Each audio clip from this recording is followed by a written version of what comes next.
اعوذ باللہ من الشیطان الرجیم بسم اللہ الرحمن الرحیم۔ عزیزان مان، آج دسمبر 1981 کی 18 تاریخ ہے اور درس قرآن کریم کا آغاز سورہ الاحقاف کی آیت 24 سے ہو رہا ہے، 46/24۔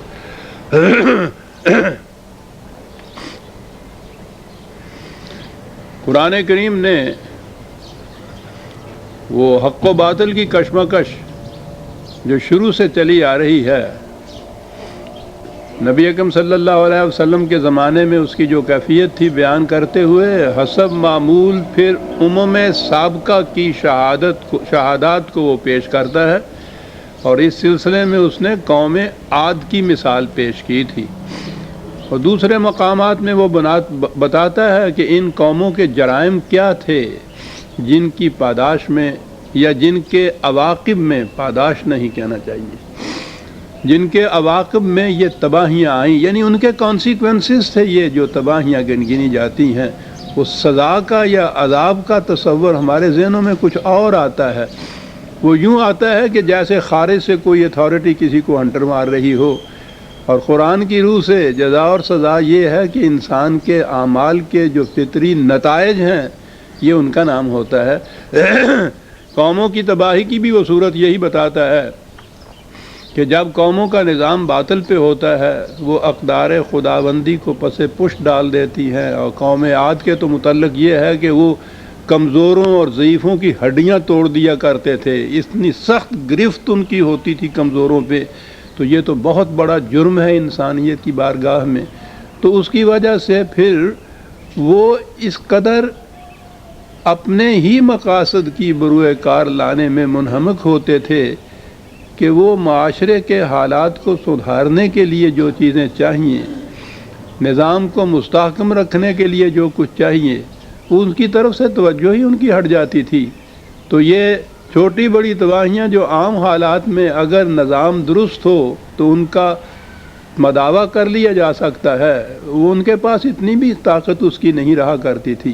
یہ چیزیں آتی تو تھیں یہی جس طرح فطرت کے قاعدے کے مطابق آتی ہیں، سیلاب آتے ہیں، آندھیاں آتی ہیں، زلزلے آتے ہیں، لیکن ان قوموں میں جن میں پھر اس کی یا تو صلاحیت نہیں رہتی تھی یا وہ ادھر توجہ نہیں دیتے تھے، تو یہ چیزیں تباہی ان کو لے آتی تھی۔ لیکن قرآن کریم جس مقصد کے لیے ان واقعات کو بیان کرتا ہے وہ ان کے نتائج ہیں، نہ کہ یہ تاریخی واقعات خود۔ کہا یہ ہے قوم عاد کے متعلق، فَلَمَّا رَآهُ عَارِضًا مُسْتَقْبِلَ أَوْدِيَتِهِمْ قَالُوا هَذَا عَارِضٌ مُمْطِرُنَا بَلْ هُوَ مَا اسْتَعْجَلْتُمْ بِهِ رِيحٌ فِيهَا عَذَابٌ أَلِيمٌ تُدَمِّرُ كُلَّ شَيْءٍ بِأَمْرِ رَبِّهَا فَأَصْبَحُوا لَا يُرَىٰ إِلَّا مَسَاكِنُهُمْ كَذَٰلِكَ نَجْزِي الْقَوْمَ الْمُجْرِمِينَ۔ قوم المجرمین آخر میں کہہ کے بات بتا دی کہ وہ کس مقام پہ قوم پہ تھی۔ وہ جرائم کی فہرست دوسرے مقامات میں دی گئی ہے۔ واقعہ یہ بیان کیا گیا ہے کہ وہ خشک سالی کا زمانہ تھا، بارش کا انہیں بڑا شدت سے انتظار تھا۔ دور سے انہوں نے دیکھا کہ کوئی کالی گھٹائیں بڑھتی چلی آ رہی ہیں، چھا رہی ہیں، تو وہ خوش ہوئے اپنے قیاس کے مطابق کہ یہ بارش برسانے والی ہوائیں یا بادل آ رہے ہیں۔ لیکن جب وہ آگے بڑھیں تو وہ بارش برسانے والی نہیں تھی، وہ تو ایک آندھی کا جھکڑ تھا کہ جس نے ان کی ہر چیز کو تباہ کر کے رکھ دیا، اور کہا یہ ہے کہ جاؤ دیکھو ان کی بستیوں کے کھنڈرات کو، کہ پھر اس کے بعد ان میں بسنے والا کوئی نہ رہا، صرف مکان باقی رہ گئے، مکانوں کے بھی نشانات باقی رہ گئے۔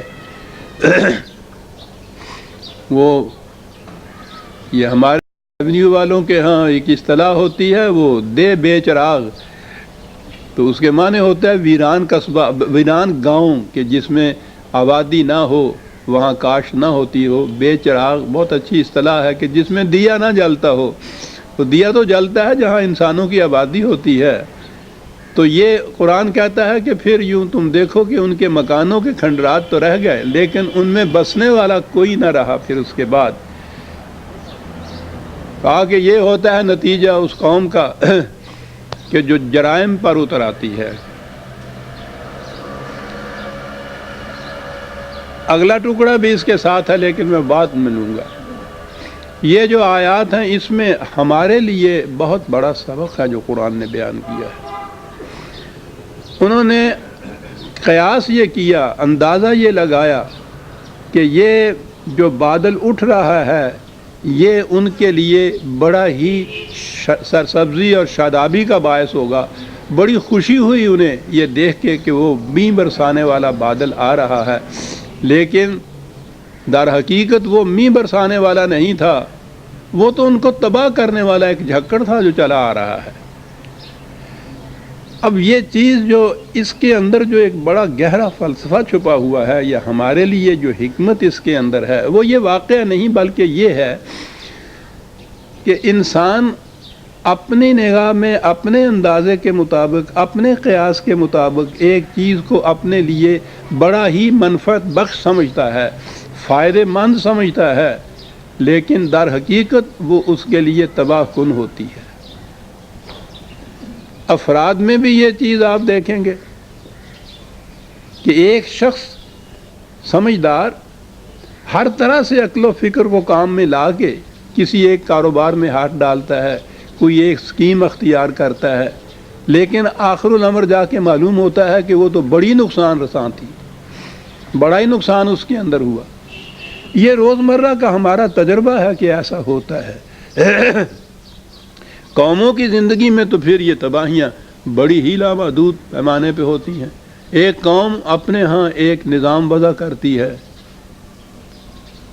یہ سوچ کر یہ سمجھ کر کہ یہ اس قوم کے لیے بڑی ہی منفعت بخش ہوگی، لیکن وہی نظام جو ہے ذرا آگے چل کے نظر آ جاتا ہے کہ وہ تو بڑا ہی تباہ کن تھا. یہ جتنی قومیں تباہ ہوئی ہیں اگلی آیت میں یہ کہا ہے کہ وہ اس قدر جاہل اور بے وقوف نہیں تھیں، اندھی نہیں تھیں، بہری نہیں تھیں، سب کچھ دیکھتی تھیں. تو سب کچھ دیکھنے بھالنے کے باوجود وہ جو کچھ فیصلے کرتی تھیں اپنے لیے، جو نظام جس قسم کا انہوں نے کام کر رکھا تھا، دیکھتے بھالتے ہوئے دیدہ دانستہ اپنی علم و بصیرت کی روح سے وہ سمجھتے یہ تھے کہ یہ بڑا ہی خوش آئند، بڑا ہی منفعت بخش نظام ہے، بڑا مستحکم نظام ہے، لیکن اس کی بنیادوں کے اوپر تباہی، بنیادوں کے اندر تباہی کے آثار مضمر تھے اور وہی تباہ کن ثابت ہوا ان کے لیے.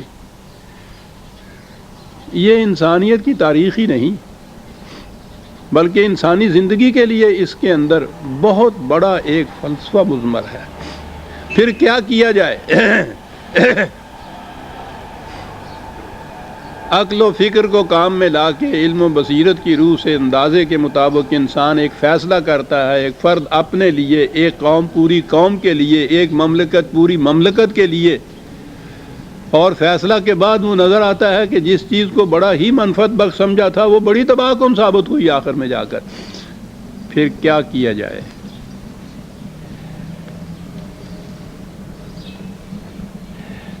میں سمجھتا ہوں کہ اگلی آیت بھی سامنے لے آئی تو پھر اس کے مفہوم کو سمجھنے میں زیادہ آسانی رہے گی. وَلَقَدْ مَكَّنَّاهُمْ فِي مَاءٍ مَّكَّنَّاكُمْ فِيهِ، ان کو اتنا تمکن حاصل تھا، اتنی بڑی مملکت تھی ان کی، اسٹیبلشڈ مملکت تھی ان کی، بڑی بنیادیں ان کی مضبوط تھیں.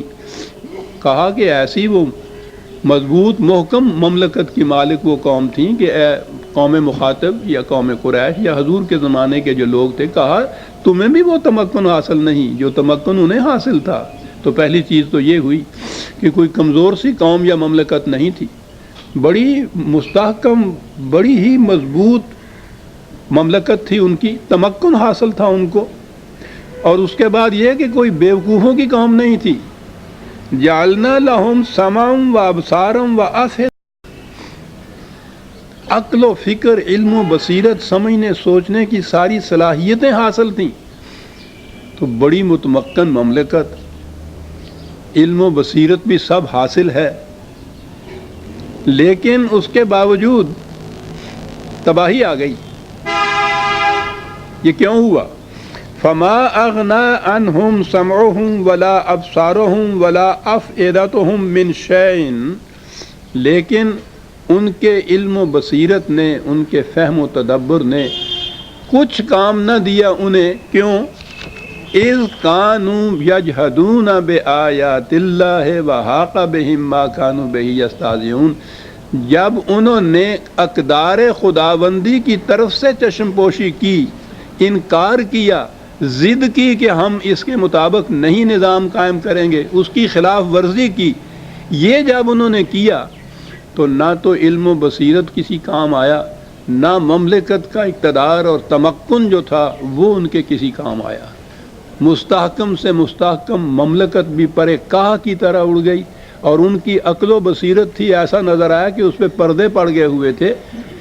بات یہ کہی کہ جب یجحدون بآیات اللہ، جب وہ اقدار خداوندی سے انہوں نے انکار کیا اور اس کے خلاف اپنی مملکت کی بنیادیں قائم کی، تو اس کی وجہ سے نہ تو مملکت کا استحکام کسی کام آیا اور نہ ان کی علم و بصیرت نے ہی ان کو کچھ فائدہ پہنچایا۔ تو بہت بڑی چیز سامنے آئی ہمارے۔ پہلی چیز تو یہ کہ انسان اگر صرف اپنے عقل و بصیرت کی بنیاد کے اوپر کوئی فیصلہ کرتا ہے، میں آگے چل کے ابھی عرض کروں گا کہ یہ عقل و بصیرت اور علم تو بہت بڑی چیز ہے، قرآن بھی اس کی بڑی قدر و منزل بتاتا ہے، لیکن تنہا اگر اسی کی روح سے فیصلہ کیا جاتا ہے تو اس انسان کی نگاہ جس طرح سے یہ تبھی نگاہ انسان کی آنکھ ایک حد تک جا سکتی ہے، اس سے آگے نہیں جا سکتی۔ انسان کا اپنا ذاتی علم و بصیرت یا قوم کی اپنا خیال و قیاس ایک حد تک جا سکتا ہے، اس سے آگے نہیں جا سکتا۔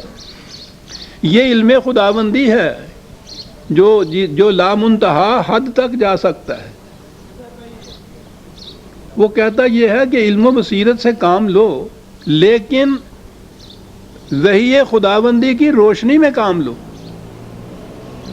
سورج ہو، تاریکی ہو، تو انسان کی آنکھ 2 قدم تک بھی نہیں کچھ دیکھ سکتی، ہاتھ کو ہاتھ سجھائی نہیں دیتا جسے کہتے ہیں، اور جب روشنی ہوتی ہے تو اب یہی نگاہ انسان کی کتنی دور تک چلی جاتی ہے، تمام خطرات کو بھانپ لیتی ہے جب روشنی سامنے آ جائے۔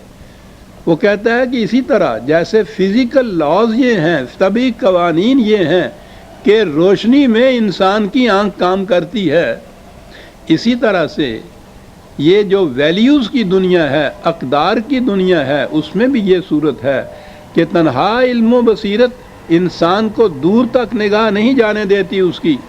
اس علم و بصیرت سے اگر وحی کی روشنی میں کام لیا جائے تو پھر وہ دور تک دیکھ سکتی ہے، پھر وہ اپنے نفع نقصان کو اچھی طرح سے بھانپ سکتی ہے۔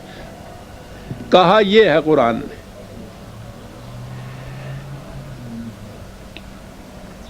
میں سمجھتا ہوں قرآن کریم نے پہلے اسی کی آیت کو لیں، پھر ہم اس کی تشریح میں دیکھیں گے۔ اقبال نے بڑی عمدگی سے تشریح کی ہے۔ 2/216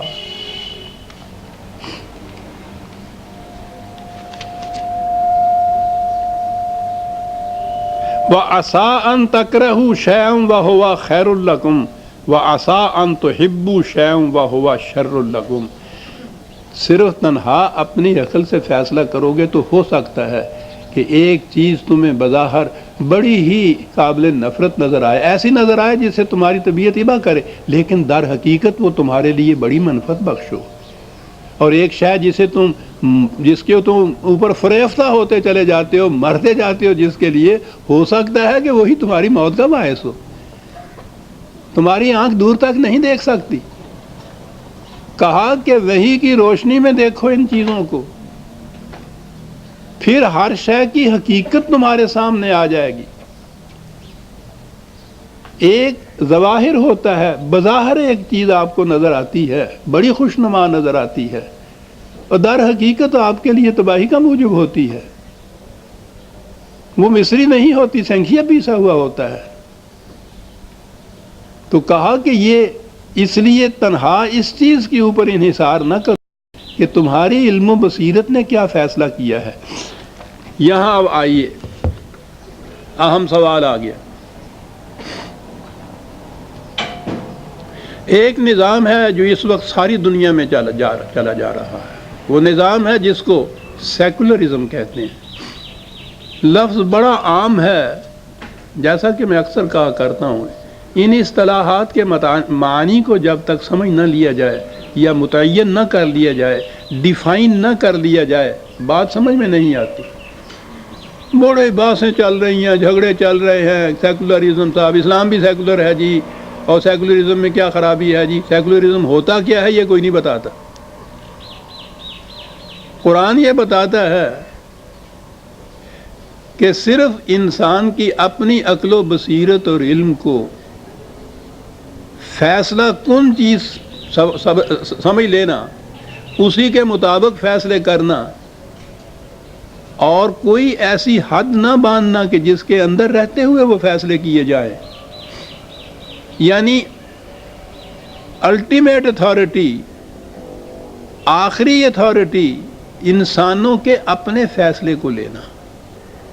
اور قرآن یہ ہے کہ خدا کی طرف سے جو حدود متعین کی گئی ہیں، ان حدود کے اندر رہتے ہوئے علم و عقل و بصیرت سے کام لو۔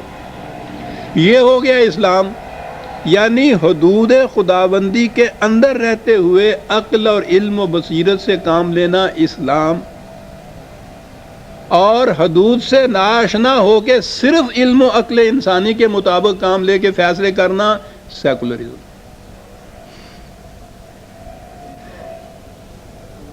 عقل و علم و بصیرت تو ساری اسلام کے اندر بھی، ابھی یہ قرآن نے جو کہا ہے میں بھی عرض کروں گا، وہ تو صاحب دو لفظوں میں بات ساری کہہ جاتا ہے۔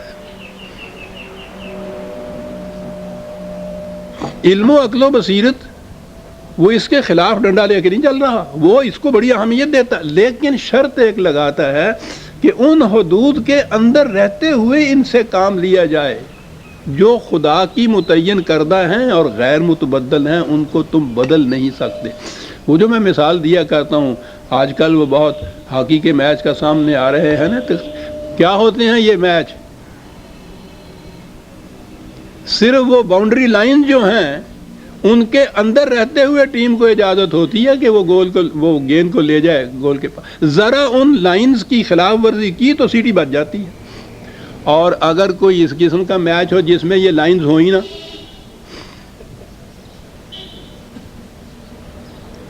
تو سیکولرزم وہ میچ ہے جس میں یہ حدود کی باؤنڈری لائنز نہیں ہوتی اور دو ٹیمیں ہوتی ہیں اس کے اندر ہاکی سٹک لیے ہوئے، تو پھر ہوتا کیا ہے جو کچھ دنیا میں ہو رہا۔ یہ تو وہ چار لائنیں ہیں جو حقیقت میں ان کو ڈسپلن کے اندر رکھتی ہیں، اور پھر وہ ریفری تو سیٹی بجاتا ہے۔ یہ ہے اسلامی نظام، حدود خداوندی جو غیر متبدل ہیں، ایک مرکزی اتھارٹی جو ریفری کا کام دیتی ہے، اس کے اندر ٹیمیں، اور سیکولرزم ہے یہ باؤنڈری لائن اٹھائی ہوئی اور ٹیمیں اندر اس کے ہاکی سٹیک کی نہیں، پھر وہ ایٹم بم بھی ساتھ لیے ہوئے چلی آ رہی ہوتی ہیں۔ تو ظاہر ہے کتنی عظیم حقیقت ہے جو قرآن کہہ جاتا ہے کہ وہ تباہ اس لیے ہوئیں، عقل اور بصیرت اور علم و تدبر وہ سب کچھ رکھتی تھیں، لیکن وہ باؤنڈری لائنز ان کے پاس نہیں تھی، حدود فراموش تھی، حدود میں بلیو نہیں کرتی تھی، اور کہا کہ اس لیے وہ تباہ ہوئیں، قوم بچے گی وہ علم و بصیرت سے وہ کام لے، لیکن حدود خداوندی کے اندر رہتے ہوئے ان سے کام لے۔ یہ ہے جو اسلام ہوگا، اور یہ ہے کہہ رہا کہ وہ تمام نوع انسانی عالمگیر انسانیت کے لیے منفعت بخش ہوگا، کیونکہ اس کی حدود جو ہیں وہ عالم انسانیت کی منفعت کو سامنے رکھ کے باندھی گئی ہیں، حدود خدا کی۔ یمکث فی الارض ما ینفع الناس، بقا اسی عمل کے لیے ہے جو پوری نوع انسانی کی منفعت کے لیے کیا جائے۔ یہ ہے جو لائن اس نے کھینچی ہے، منفعت کے لیے، تخریب کے لیے نہیں۔ اب آئیے اس طرف، کہ انسان تنہا اپنے علم و عقل سے، وہ جو قرآن نے کہا ہے کہ بیشتر ایسا ہوتا ہے کہ ایک چیز کو تم اچھا نہیں سمجھتے، ناپسندیدگی کی نگاہ سے دیکھتے ہو، وہ تمہارے لیے بڑی منفعت بخش ہوتی ہے۔ وہی سے پوچھو کہ یہ میرے لیے فائدہ مند ہے یا نہیں، اور ایک شے جسے تم بہت پسند کرتے ہو سکتا ہے کہ وہ تمہارے لیے بڑی تباہ کن ہو۔ خود نہ فیصلہ کرو، دیکھ لو کہ وہی کی لائن کے اندر میں یہ کچھ کر رہا ہوں، کہیں اس سے تجاوز تو نہیں کر رہا۔ یہ حدود کا لفظ قرآن کا ہے، باؤنڈری لائن اس کا ترجمہ ہے۔ تو تنہا انسان، ایک فرد اپنے فائدے کی سوچ سکتا ہے۔ حیوانی فطرت کا تقاضا ہے کہ ہر شخص پریزرویشن آف سیلف کے لیے، اپنی زندگی کے تحفظ کے لیے سوچے، دوسرے کے لیے سوچ ہی نہیں سکتا، حیوان نہیں سوچ سکتا۔ کوئی حیوان کسی دوسرے حیوان کی حفاظت نہیں کرتا۔ قوت اگر حاصل ہوتی ہے شیر کو تو اس لیے کہ وہ ہرن کو کھا جائے۔ حدود کے اندر قوت اس لیے حاصل ہوتی ہے کہ کمزور کی حفاظت کی جائے۔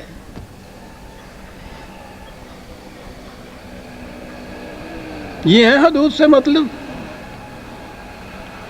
اس لیے کہا یہ کہ انسان یا قوم یا فرد اگر ان حدود کی طرف سے آنکھیں بند کر کے از خود فیصلے کرے گا تو وہ فرد کے لیے بھی تباہی کا موجب ہو سکتی ہے، قوم کے لیے بھی، نوع انسانی کے لیے بھی،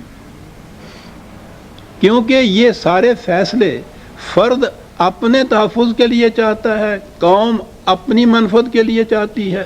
تو جہاں اپنی اپنی منفعت اور تحفظ کے لیے سب کچھ سوچا جائے اور حدود کوئی ہو نہیں تو اس کا نتیجہ تو ظاہر ہے نا۔ اتنی عظیم چیز کہی قرآن نے کہ علم و عقل، علم و بصیرت نہایت ضروری چیز ہے، لیکن حدود خداوندی کے اندر رہتے ہوئے یہ میچ کھیلو۔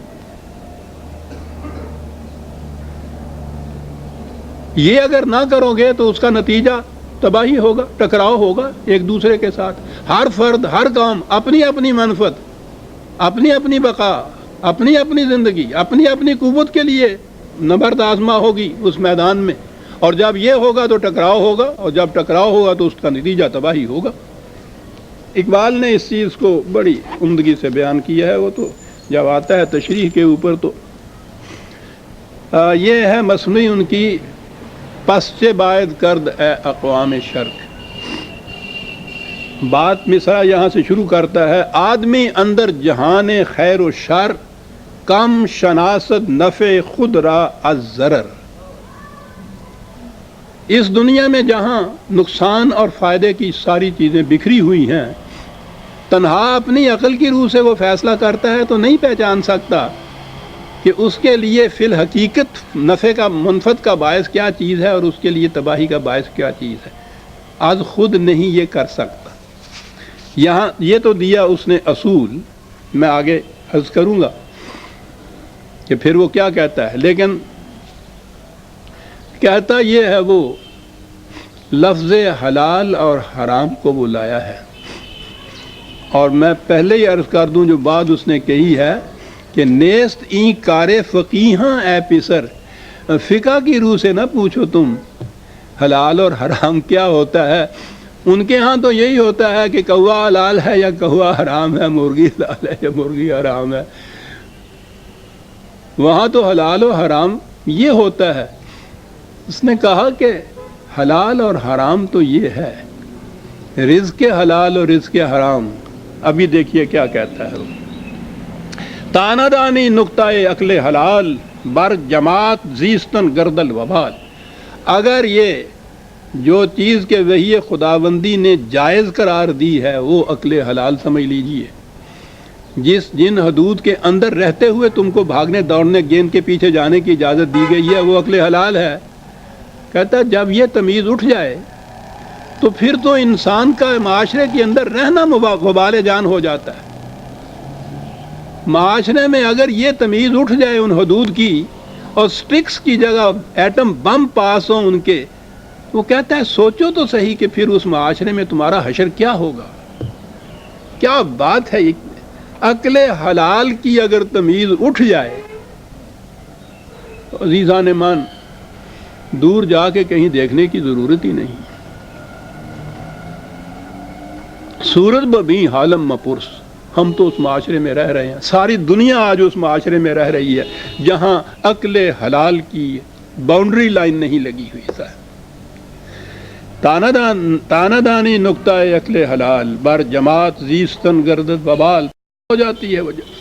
آہ یورپ زی مقام آگاہ نیست.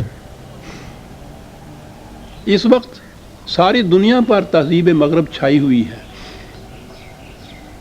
وہ مخاطب تو مغرب کو کرتا ہے کہ وہ سرچشمہ ہے ان تمام چیزوں کا، لیکن در حقیقت وہ اس نظام کو لیتا ہے، اس نظریے کو لیتا ہے جس کی روح سے باؤنڈری لائنز مٹا کے میچ کھیلے جا رہے ہیں. اسی تمثیل میں بڑھتا جاؤں گا میں آگے.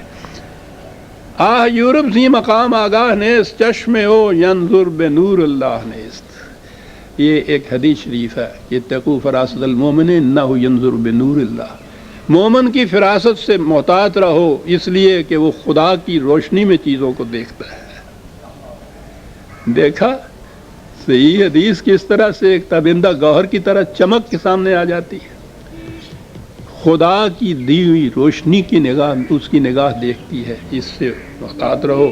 تمہاری نگاہ کی حد یہاں تک ہوتی ہے، اس کی حد بہت دور تک آگے جاتی ہے کیونکہ وہ نور اللہ کی روشنی میں دیکھ رہا ہوتا ہے. یورپ کو یہ مقام کہتا ہے حاصل نہیں ہے. او نہ داند از حلال و از حرام حکمتش خام است و کارش نا تمام. وہ تمیز ہی نہیں جان رہا حلال اور حرام کی، اس لیے اس کی اسکیمیں بھی تباہ کن ہوتی ہیں، اس کا اپنا انجام بھی تباہ کن ہوتا ہے. اب دیکھیے حلال اور حرام کس کو یہ کہتا ہے.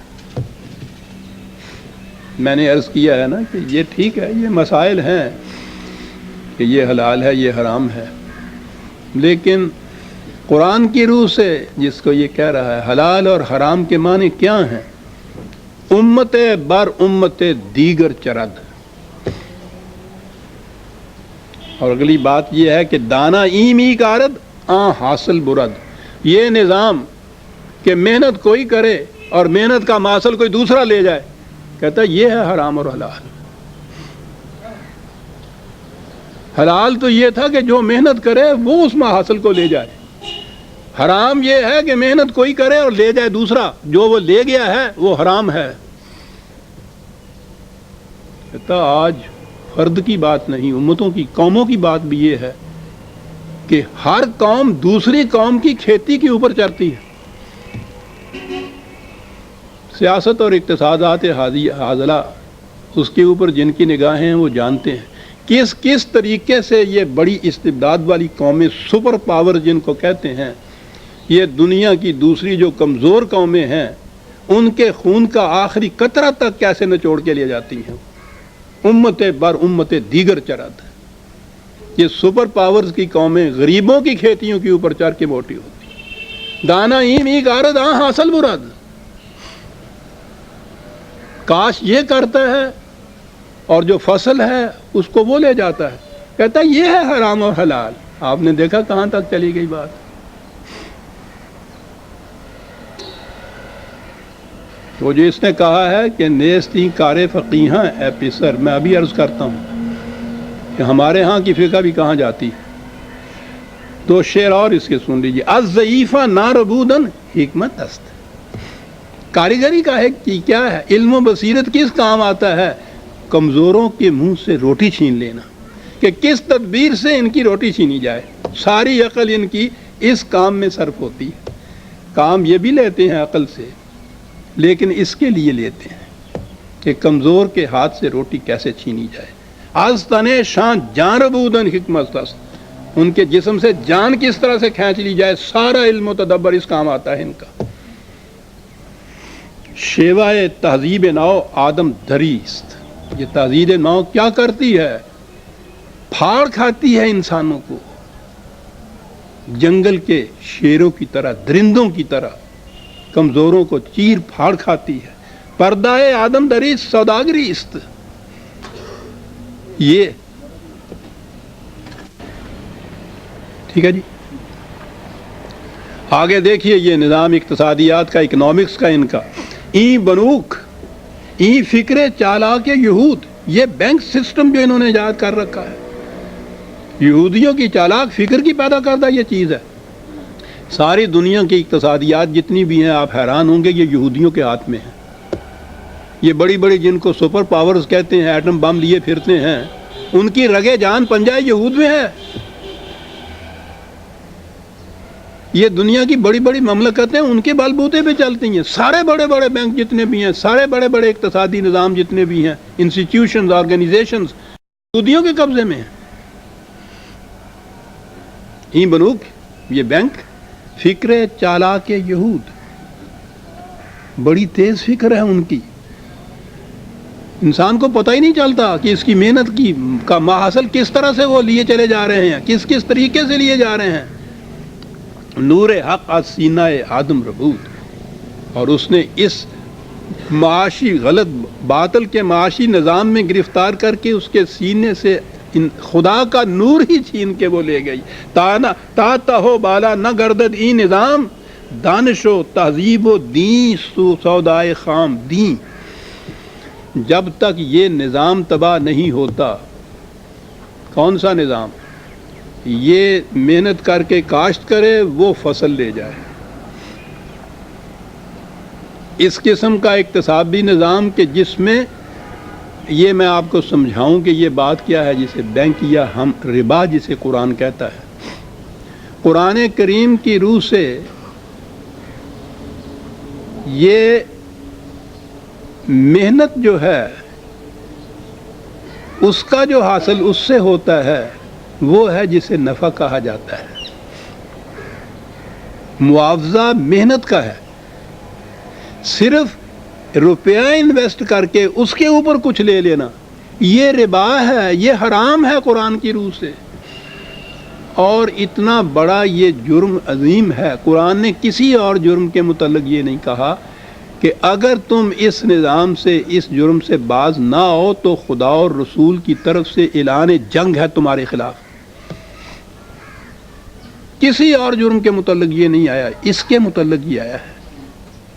اور یہی ایک چیز ہے، یعنی محنت ایک شخص کرتا ہے اس سے تو اس کو کچھ معاوضے کا حق حاصل ہے۔ ایک شخص کسی طرح سے روپیہ اکٹھا کر لیتا ہے اور بیٹھا ہوا ہے اور اس کا روپیہ اس کو لیے چلا آ رہا ہے منفعت، تو یہ کہاں سے لیے چلی آ رہی ہے؟ یہ روپیہ ڈھیر جو لگا ہوا ہے یہ کہیں کدال تو مارتا نہیں، محنت تو کرتا نہیں، یہ ڈھیر روپے کا یہ کیسے شام کو یہ 100 روپیہ اس کے اوپر بڑھ جاتا ہے؟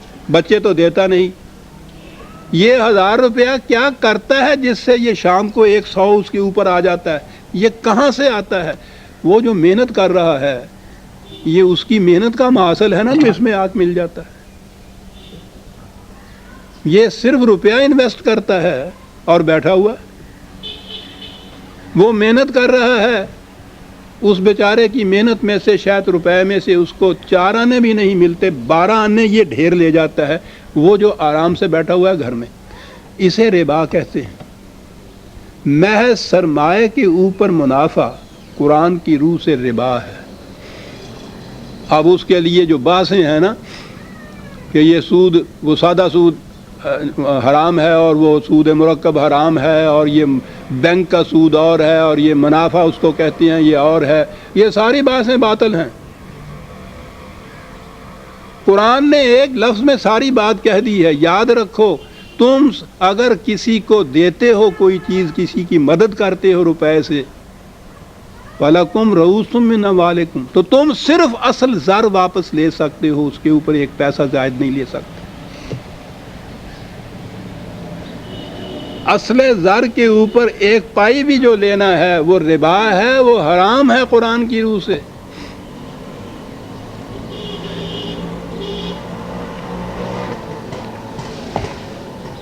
اب آئیے آگے۔ آدمی اندر جہان خیر و شر، کام شناست نفع خود را از ضرر، میں نے پہلے پڑھا تھا۔ کس نہ داند زشت و خوب کار چیز، دادائے ہموار و نا ہموار چیز۔ اگر وحی کی روشنی کے بغیر فیصلے کرتے ہو تو تمہیں پتہ نہیں چل سکتا کہ یہ راستہ جو ہے ہموار ہے یا نا ہموار ہے۔ وہ تو سورج چڑھے گا تو تمہیں پتہ چلے گا کہ راستہ کیسا ہے۔ اندھیرے میں تو ٹھوکریں کھاتا پھرتا انسان. گر جہاں داند حرامش را حرام، جس چیز کو وہی نے حرام کیا ہے، اگر انسانیت بلکہ دنیا اس کے حرام کو حرام سمجھ لے تا قیامت پختہ ماند این نظام، تو یہ نظام قیامت تک مستحکم رہے گا اگر اس کے حرام کیے ہوئے کو حرام سمجھ لے. تو ابھی عرض کروں گا وہ میں جس چیز کے لیے لایا تھا میں یہاں، وہ اگلا مصرع ہے کہ نیست این کار فقیہاں اے پسر، یہ فقیہوں کا کام نہیں ہے. فقہ کی روح سے یہ باتیں نہیں سمجھ میں آ سکتی. با نگاہ دیگر اورا نگر، اس کو قرآن کی نگاہ سے سمجھو، بات سمجھ میں آئے گی. آپ کو معلوم ہے آپ کی فقہ کا کیا فیصلہ ہے؟ مزارعت حلال ہے. مزارعت کیا ہوتی ہے؟ آپ کی زمین، پہلی چیز تو یہی چیز کہ وہ آپ کی زمین کیسے؟ وہ قرآن تو ارض اللہ کہتا ہے ساری زمین کو، خدا کی زمین. وہ کہتا ہے اس میں اگر ملکیت کا حق کسی کو دیتے ہو اندادم من دولنا، خدا کے شریک بناتے ہو تم اس کو. تو پہلی بات ہی یہ، یہیں سے بات شروع ہوئی. جو ہی آپ نے اس کی زمین اور اس کی زمین کہہ دیا، یہ تو خدا کے ساتھ شرکت ہے. اس نے یہ ساری زمین نو انسانی کے سرچشمہ رزق قرار دیا ہے اس کو. اس سے انسانیت کی پرورش کا سامان پیدا ہوتا ہے. یہ کسی کی ملکیت کی بات نہیں ہے اس میں. پہلی چیز تو قرآن کی روح سے یہ ہوئی. فقہ آپ کی صاحب لا منتہا درجے تک کے لیے جتنے بھی جس کی زمین کے ہیں، جس کی جی چاہے اس کو ملکیت میں اپنے لے لے، سب جائز اور حلال. کوئی حد اور نہایت ہی نہیں ہے کہ کتنی. تو ضمیت تو ہو گئی، پھر ملکیت آگے. اب وہ ساری زمین جن کے اندر خود توا نہیں سکتا، کی کرے؟ وہ دے دیتا ہے دوسروں کو کاشت کرنے کے لیے. سارا سال یہ غریب کسان محنت کرتا ہے، کاشت کرتا ہے اس زمین میں. اس زمین کی آدھی فصل جو ہے وہ لے جاتا ہے جس کو کہتے ہیں جس کی زمین تھی، اور اس کی محنت کا صرف اس کو آدھا محاصل ملتا ہے. اور اگر ٹھیکے پہ دی ہوئی ہے تو وہ تو اس سے بھی زیادہ ظلم ہے. ٹھیکے کا روپیہ اس نے بہرحال اس کو دینا ہے، خواہ اس کی فصل سے اتنے پیسے اس کو ملے ہیں یا نہیں ملے. میں تو شروع میں گاؤں کا ہی رہنے والا ہوں. کاشتکار کے بچے بھوکے مر جاتے تھے سال کے بعد اگر فصل نہیں ہوتی تھی. ٹھیکہ دینا ہوتا تھا اس نے ذمہ دار کو، وہ پورا کرتا، قرضہ اٹھا کے پورا کرتا تھا. کیوں؟ دانا ہی می کار داں حاصل برد. یہ ہے نا وہی چیز. کاشت یہ کرتا ہے، فصل وہ لے جاتا ہے. آپ کی فقہ اس کو مزارعت کہتی ہے اور یہ اس کی روح سے حلال ہے.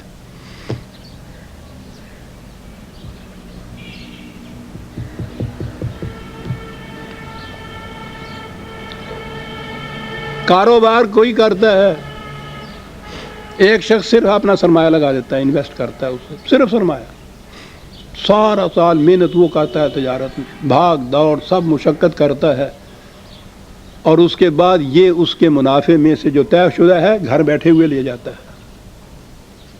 سرمایہ کے اوپر منافع لے لیتا ہے. تو یہی تو ربا تھا. فقہ نے اس کا نام مزاربت رکھ دیا، یعنی نام صرف بدل دیا. دیوداس کو عبد الرحمن کہہ دیا. کہتے ہیں نہیں یہ مزاربت ہے. یعنی وہ پہلی چیز جو میں نے عرض کی کہ دانا ای می کار داں اصل برد مزارعت ہے. یہ کہ انویسٹمنٹ سے سلیپنگ پارٹنرشپ جو ہے بیٹھا ہوا ہے گھر میں، اصل اس کا محفوظ ہے. جب بھی اس نے معاملہ ختم کرنا ہے وہ اصل اس کے ذمے ہے، وہ تو وہ لے لینا ہے، گردن پان کے لے لینا ہے کو، اور اس کے اوپر آتا چلا جاتا ہے یہ منافع. وہ کماتا ہے، یہ اس میں سے کھاتا ہے. یہ ربا ہے. انہوں نے اس کی اصطلاح رکھ دی مزاربت ہے. سر وہ جو اس نے کہا تھا کہ نیستی کار فقیہاں اے پسر، بیٹا یہ فقہ کی بات نہیں ہے. با نگاہ دیگر اورا نگر، اسے کسی اور نگاہ سے دیکھ، اور نگاہ تو ینظر بنور اللہ ہی ہے نا. خدا کی روشنی میں ان معاملات کو سمجھ، پھر بات سمجھ میں آئے گی کہ دانا ما حاصل اسی کا ہے جو کاشت کرتا ہے، منافع اسی کا ہے جو محنت کر کے کماتا ہے. یہ وہ چیزیں ہیں کہ جو خدا کے نور نے دی، وہی کی عائد کردہ حدود ہیں، باؤنڈری لائنز ہیں جو کھینچی ہوئی ہیں.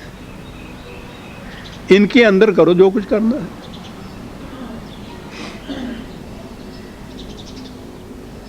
جتنی محنت جی چاہے کرو اپنی زمین کے اوپر، جو محنت تم کرو گے اس محنت کا محصول تمہارا ہوگا، کوئی دوسرا اس میں شریک نہیں ہو سکتا. محنت کرو، اس میں پیسے بھی لگاؤ، جو بھی اس میں سے منفعت ہوگی تمہاری ہوگی، دوسرا شخص اس میں نہیں لے جا سکتا. خدا کی حدود یہ تھی. اب یہ دیکھیے، یہ ہیں خدا کی حدود کے تابع نفع اور نقصان کی ڈیفینیشنز آپ کہیے، اس کی حدود مقرر کی ہوئی، یہ تو اس کی ہے. اور جب پھر انسان، ایک فرد یا قومیں خود فیصلے کریں تو پھر خود فیصلے تو آپ جانتے ہیں جو کرتے ہیں. انفرادی یہ مزارعت جسے آپ کہتے ہیں، وہ تو ہمارے ہاں کی یہ ذمہ داری کا تو یہ معمول بن چکا ہوا ہے. گاؤں کے اندر یہ بڑے بڑے ذمہ دار، ان میں سے کوئی بھی خود جا کے محنت نہیں کرتا. وہ سارا کچھ، وہ مزارع جو کچھ وہاں کاشت کرتا ہے، اس میں سے آدھی فصل اس کے گھر آ جاتی ہے. اور جس کو بغیر محنت کیے ہوئے اتنا کچھ ملے، پھر اس کا جو نتیجہ ہوتا ہے، پھر ان بڑے بڑے ذمہ داروں کے، ان کے جاگیرداروں کے پھر آگے جو وہ بیٹے ہوتے ہیں، اور وہ پھر جو کچھ کرتے ہیں وہ ہمارے سامنے. اور ٹھیک ہے، محنت نہ کی جائے اور مفت میں جو کچھ آیا جائے تو پھر تو فکر انسانی یہی کچھ کرتا ہے جو کچھ ہوتا ہے. یہ تو محنت ہے کہ دوسری طرف اس کا دھیان ہی نہیں جانے دیتی. خون پسینہ شام تک جب ایک ہو جاتا ہے تو پھر آ کے جو وہ لیٹتا ہے، چارپائی بھی نہیں دیکھتا. وہ کسان جو ہوتا ہے بیچارہ اس طرح سے سوتا ہے، کیونکہ اس نے صبح 4 بجے پھر اٹھنا ہے. تو قرآن کی روح سے عزیزان من یہ ہیں حدود. اب یہ جو کہا ہے نا قرآن کریم نے،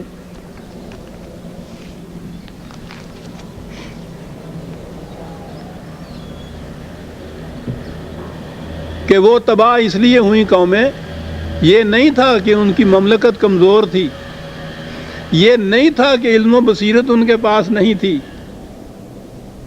ایک ہی چیز تھی کہ یہ جو حدود کھینچی ہوئی ہیں وہی خدا بندی نے، وہ ان کو مٹا دیتے تھے.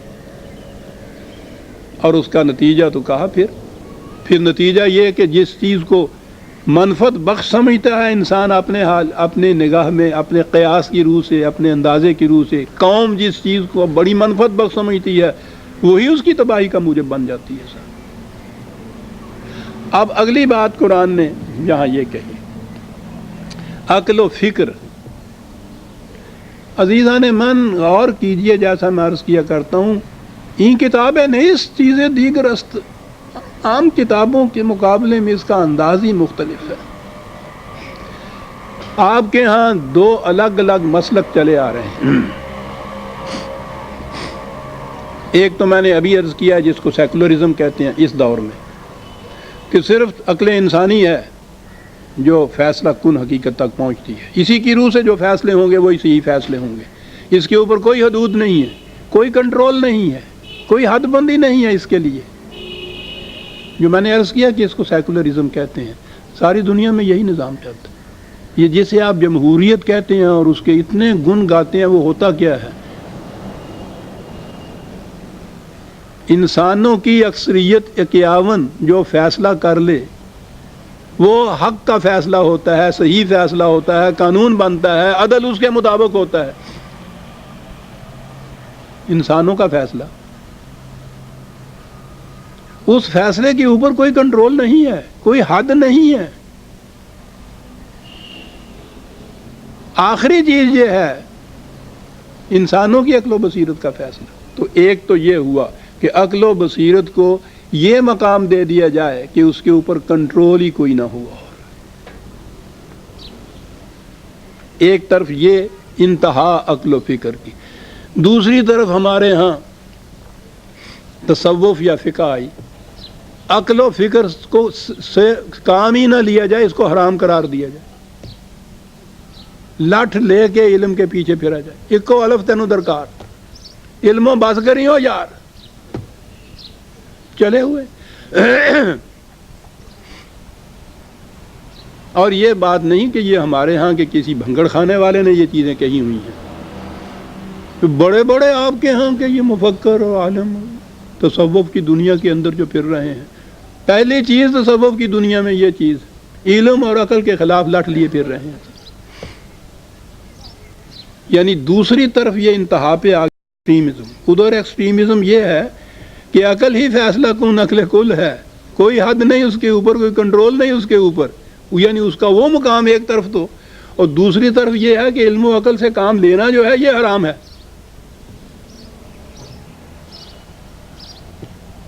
کار استدلالیاں چوبیں ہوا، کار چوبیں سخت بے تمکین ہوا. دلیل اور برہان سے کام لیا تم نے تو بس تباہ ہو گئے تم. وہ یہ کہہ رہے ہیں مولانا روم صاحب.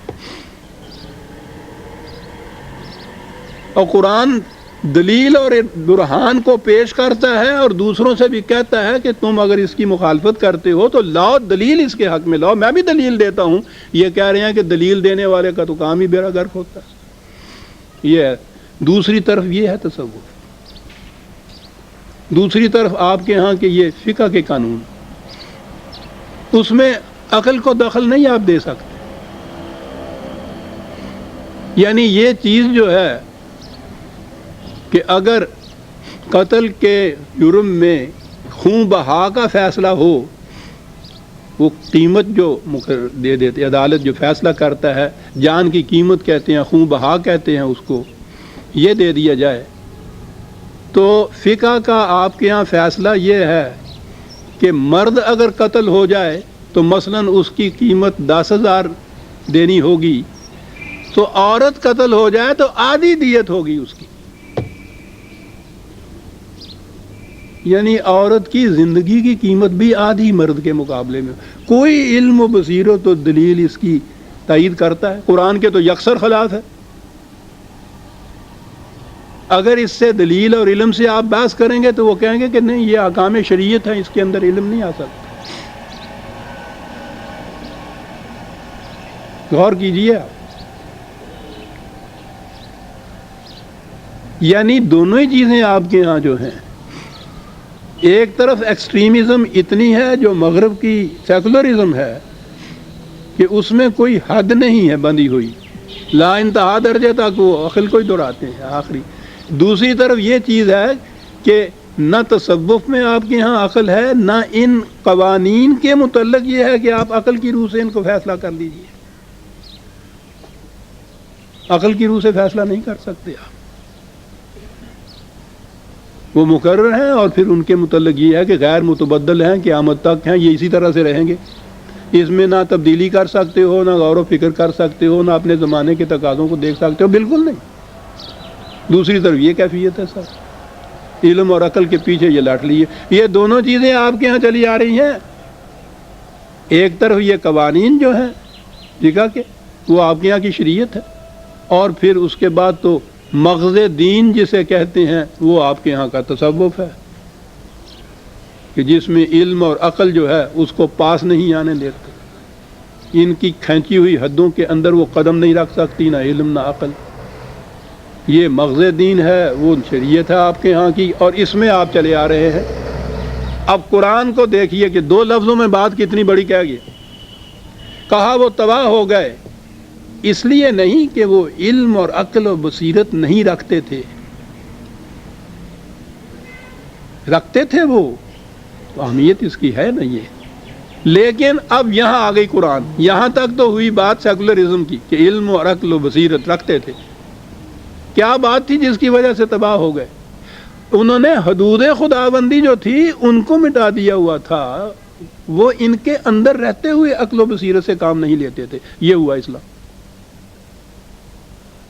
تو آپ نے دیکھا کہ ایک لفظ سے کہ جب انہوں نے حدود خداوندی سے انکار کیا تو علم و عقل و بصیرت کسی کام نہ آئی، تباہ اس نے کر دی. تو گویا علم و عقل و بصیرت اس کی اہمیت بھی بتا دی اور اس سے کام لینے کا طریقہ بھی بتا دیا. یہ ہوا عزیزان مان اسلام جسے آپ کہتے ہیں. دونوں طرف کی ایکسٹریمزم جو ہے، انتہائی درجے کی تو افراط و تفریط جسے آپ کہتے ہیں، نہ عقل بے باک جو ہے اس کے لیے چھٹی دی، نہ اس علم اور عقل کے خلاف جو لٹ لیے پھرتے ہیں اس کو دین کہا کہ علم اور عقل نہایت ضروری چیز ہے، صرف اس سے حدود خداوندی کے اندر رہتے ہوئے کام لیا جائے. تو آپ نے دیکھا کہ وہ قرآن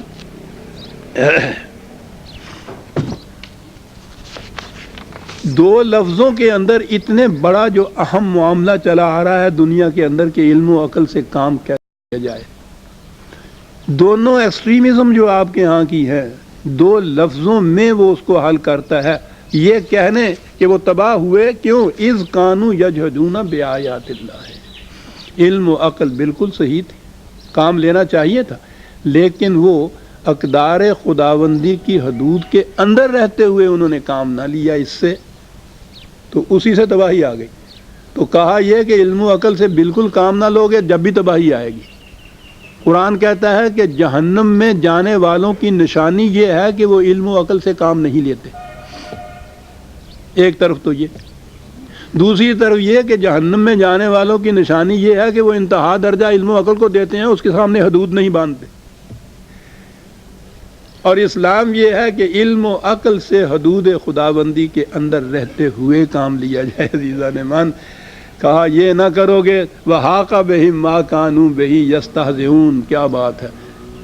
ہمیں پتہ ہے کہ ان کو جب خدا کی وحی کی طرف دعوت دو تو یہ مذاق کرتے ہیں، اس کو کہتے ہیں ہم فوق البشر یا فوق فطر کسی چیز کو نہیں مانتے دنیا کے اندر. انتہا درجہ جو ہے انسان کی اپنی عقل کا، یہ مذاق کرتے ہیں اس چیز کو. تو جس چیز کو وہ مذاق کرتے تھے انہوں نے آ کے کس طرح سے ان کو گھیر لیا. یہ چیزیں جو ہے سورہ اعقاف کی میں سمجھتا ہوں، جی ہاں 2 ہی آیتیں ہم نے لی ہیں. بات بڑی اہم تھی، خدا کرے کہ بات میں وضاحت سے پیش کر سکا ہوں. سورہ اعقاف کی 27ویں آیت سے ہم آئندہ لیں گے. 2